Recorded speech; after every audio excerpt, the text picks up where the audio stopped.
We have here yellow dock, Rumex crispus. Crispus means curly, and so you can see that the leaves have a curly shape to them.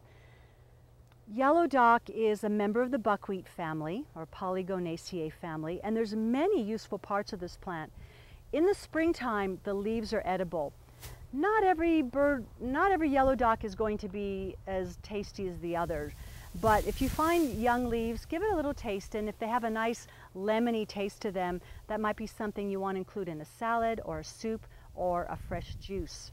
So we've got edible leaves, and then yellow dock root is also a wonderful medicine for skin complaints, things like acne, eczema, psoriasis. Yellow dock root helps to detoxify the liver. It also is an herb used to help improve iron assimilation. So if someone is anemic and yet they're eating iron-rich foods, maybe even taking iron supplements and are still anemic, consider yellow dock root to be one of your wonderful allies. And the root is generally harvested in the fall. I lived for 2.5 years in a teepee in the Ozarks many years ago and ate nothing but wild edible plants. And yellow dock was a plant that provided us with a grain. Remember, it is a member of the buckwheat family. And so what we would do with yellow dock is collect a whole bunch of these rusty colored seed heads and take a big shoebox and rub them together between our hands to separate the seed from the chaff. And then once the yellow dock tops are mashed up and separated, the seed from the chaff in the shoebox, you can take a big playing card or a tarot card or something and go like this in the shoebox, and the little seeds are rolled to the bottom. Then you have a grain. So not only do we have leaves for food and roots for medicine, we've got a grain that we could either sprout or grind and make a porridge or a cereal or a bread. It's amazing.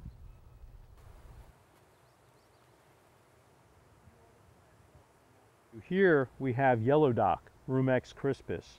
And yellow dock is an introduced plant, came with the Europeans, and the part used is the root. The root does have a nice yellow color, hence the name yellow dock. Yellow dock traditionally was used by the eclectics for cachexia associated with cancer, the wasting associated with cancer. It's also used for dry coughs, and then another black letter symptom for yellow dock is skin conditions that are oozing, weeping with a serous discharge or pussy discharge. So it doesn't matter what you call the condition. You can call it nonspecific dermatitis, eczema, psoriasis. If it has an oozing discharge, you want to use Rumex. You can use it topically, and you can also use it internally as a tea or as a tincture.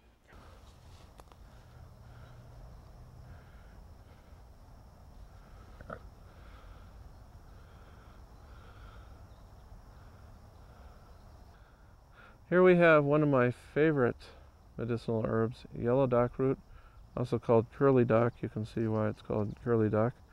And its Latin name is Rumex crispus. This is mid-August. It's well past flowering and formed its brown, rusty colored seeds. And its red stalk there, signatures for the blood. This burgundy color, almost always when you get a burgundy like this, it's a little redder than that, but this is a little more brown. They're almost both burgundy.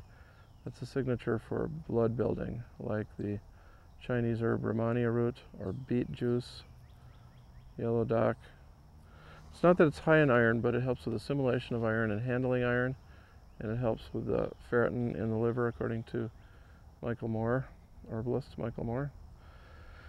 Well, where to begin with this plant? It's well known in the literature as an alterative. That is a remedy that is a, quote, blood cleaner. That means it's for skin conditions. And indeed, it's for kind of rusty red skin with yellow serum oozing out of it. So it's an astringent. It checks the outflow of fluids. And it's anytime you got skin condition where you have rusty red, or rather reddish on the cheeks, yellow around the eyes, nose, mouth. Indication I learned from Lise Wolf, another herbalist here in Twin Cities. Very valuable indication. And this This remedy is sour, the leaves, the above ground parts when they're in season, sour and astringent. Then the root is sour, astringent, and bitter, which gives kind of a moldy flavor. And in fact, it is a very good remedy for thrush and candida. My three major remedies for candida are yellow dock root, white pond lily or white water lily, and sweet leaf. And they are just superb remedies. Will cover many cases of systemic candida or vaginitis. This is particularly good for thrush in babies.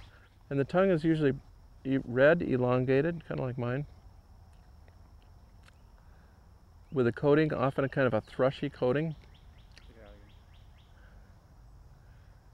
And here it's illustrative because this plant I need from time to time as a remedy for indigestion.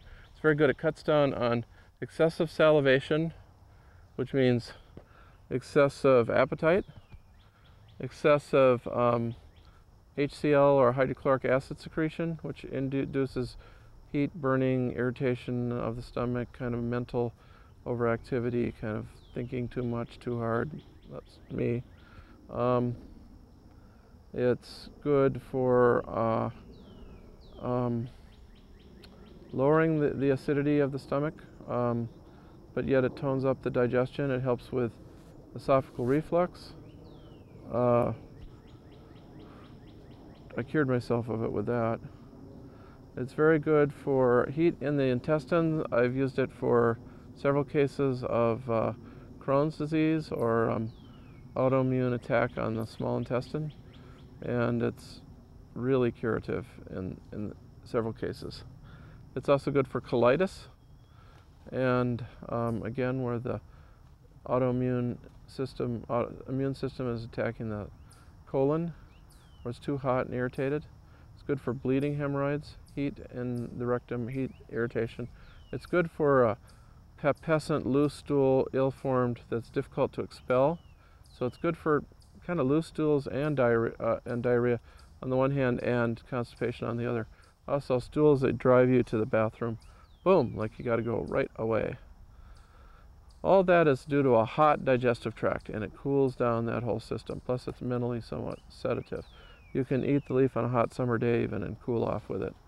It's cooling and astringent. Astringents holds back those fluids, and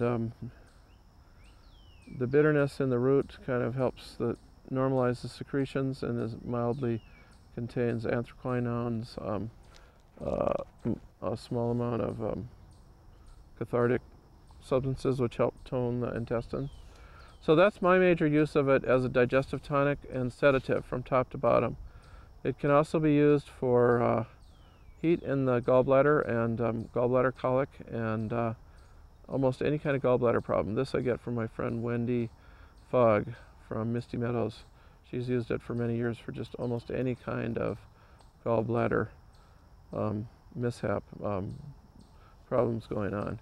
It helps the gallbladder move better. As an astringent, one would think it would be for when there's lack of tone of the digestive of the gallbladder. It's not squirting like it should. It's more like dribbling.